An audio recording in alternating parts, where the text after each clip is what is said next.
शुभ प्रभात मेरे प्यारे बच्चों, मैं आपकी हिंदी शिक्षिका प्रिया सिन्हा हूँ। आज हम पाठ 1 हम सब सुमन एक उपवन के कविता को पढ़ेंगे, लेकिन उससे पहले इस कविता के कुछ कठिन शब्द को पढ़ेंगे, उनका अर्थ जानेंगे। मैंने कुछ कठिन शब्द बोर्ड पर लिखी हूँ, चलिए उनको पढ़ते हैं, उनका अर्थ जानते हैं।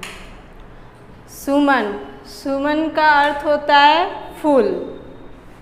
उपवन का अर्थ होता है बगीचा। जल का अर्थ होता है पानी। पवन का अर्थ होता है हवा। उर का अर्थ होता है हृदय। स्वर का अर्थ होता है आवाज़। भ्रमण का अर्थ होता है भौरा। सूत्र का अर्थ होता है धागा। निर्धन का अर्थ होता है गरीब। अब हम कविता को पढ़ेंगे और उनका अर्थ जानेंगे। हम सब सुमन एक उपवन के, एक हमारी धरती सबकी, जिसकी मिट्टी में जन्मे हम, मिली एक ही धूप हमें, सींचे गए एक जल से हम, पले हुए हैं झुल झुल कर, पलकों में हम एक पवन के, हम सब सुमन एक उपवन के। इस कविता का कवि द्वारिका प्रसाद महेश्वरी हैं। उन्होंने इस कविता में यह कहा है कि हम सभी भारतवासी अपने भारत देश रूपी के बगीचे हैं, एक फूल है। हम इसी देश की धरती में जन्म लिए हैं। हमें इसी प्रकृति के एक समान धूप और जल प्राप्त हुआ है। वायु ने हमें एक समान अपने पलकों में झूला झुलाया है। हम सभी इसी उपवन के फूल हैं। फिर हमारा नेक्स्ट पैराग्राफ है, सूरज एक हमारा जिसकी किरणें उड़ की कली खिलाती, एक हमारा चांद चांदनी जिसकी हम सबको नहलाती, मिले एक से स्वर हमको है भौरों के मीठे गुंजन के, हम सब सुमन एक उपवन के। हम जितने भी प्राणी हैं, हम सब के लिए क्या अलग अलग सूरज है? नहीं ना, एक ही सूरज हमारे हृदय की प्रसन्नता को भरता है।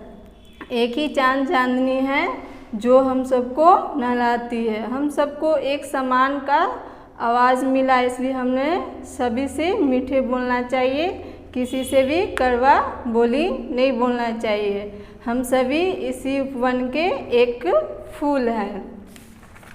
फिर हमारा नेक्स्ट पैराग्राफ है, रंग रंग के रूप हमारे अलग अलग है क्यारी क्यारी, लेकिन हम सब ही मिलकर है उपवन की शोभा सारी, एक हमारा माली हम सब रहते नीचे एक गगन के, हम सब सुमन एक उपवन के। क्या हम लोग का रंग रूप एक समान होता है? नहीं ना। इसी तरह अलग अलग पौधे के लिए अलग अलग गड्ढे और उनमें अलग अलग फूल होते हैं, लेकिन हम सब अलग अलग होकर भी इसी उपवन के शोभा को बढ़ाते हैं। एक हमारा माली, यहाँ माली का अर्थ ईश्वर से है।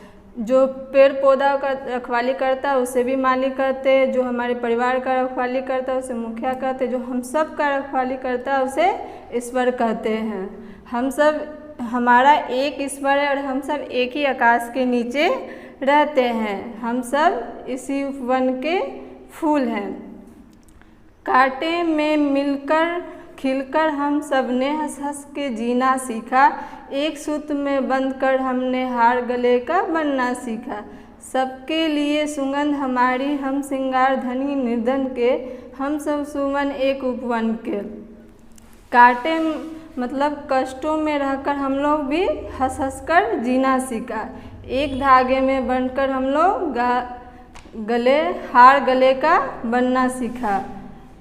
फूल है सो हमारे सबके लिए एक समान सुगंध देता है, चाहे वो निर्धन हो या धनी हो, हम सभी के लिए एक समान उसका सुगंध होता है। हम सभी इसी उपवन के क्या है? फूल हैं।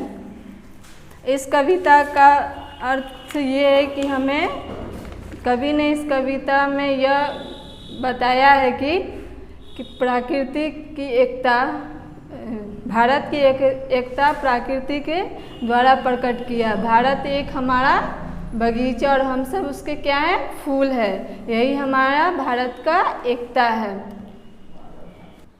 आप इस कविता को 2-3 बार पढ़ेंगे और इसको अच्छे से याद करेंगे और इस पार्ट से रिलेटेड जितने भी प्रश्न उत्तर है वो नेक्स्ट वीडियो में हम लाएंगे। तब तक के लिए धन्यवाद।